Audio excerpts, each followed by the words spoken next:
End of the Spear started when I was a little boy. My mom and dad were missionaries down in the jungles, and when I was 5, my dad flew off into the jungles like he did every day, but didn't come back. And it turned out that he and 4 of his friends had been killed by a violent tribe of people that they had been trying to contact, who had never previously had any contact with the outside world.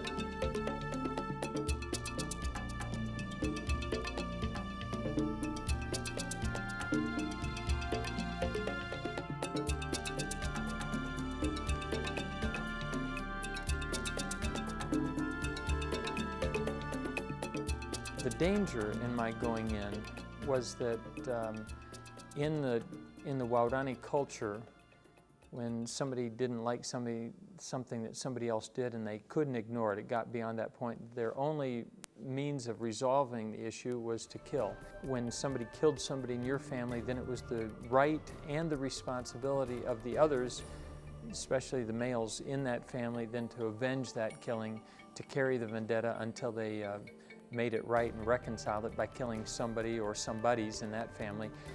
So when I went in, the Waodani knew that they had killed my father and his 4 friends, and so they had to assume that within their cultural understanding, and assuming that the rest of the world lived the same way, it would be my right and my responsibility to avenge my father's death by killing them. So the smart thing to do is to kill me before I could get big enough that I could kill them. Now, pretty soon I began to realize everybody there had family members who had been speared either by other people in this clan or by other people in another clan. And so when it came around to finding out who had killed my father, you need to understand that the fact that my father had been speared by these people didn't distinguish me from them. It really made me more part of them. It was that almost that bond or that rite of passage that somebody in my family had been speared too.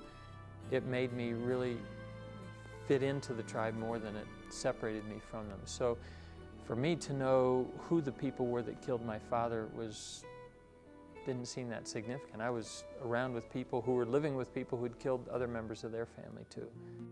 If you get to know Minkai, you'll know. He's just very, very lovable, very loving, very gregarious and outgoing. Now he can be serious too. You know, he killed people. You don't go out and happily kill people with a spear. You have to be worked up into an adrenaline driving frenzy, fury to do something like that. But the side that I have seen of him has been a very, very loving man.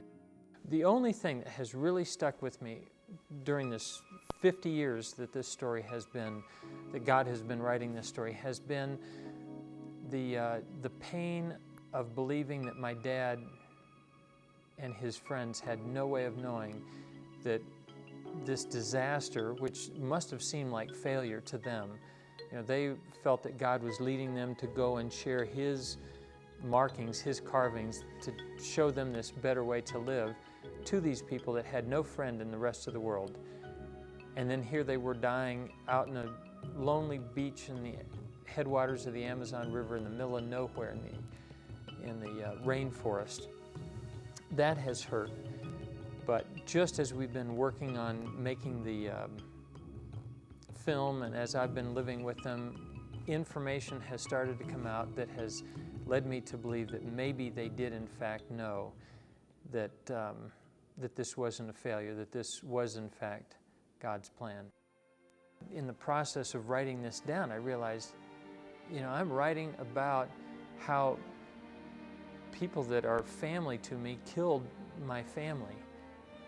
But you know, at the same time, it was just incredible to realize how God had orchestrated all this and then had orchestrated reconciliation without anybody even planning it. That I could belong to both sides of what happened there at Palm Beach and then could go on being part of this through now the rest of my life. That's incredible. It's a story that is beyond imagination. Nobody would dare to write a plot like this because nobody'd believe it unless it was true. And I've gotten to watch it, and now to record it, to write it into a book.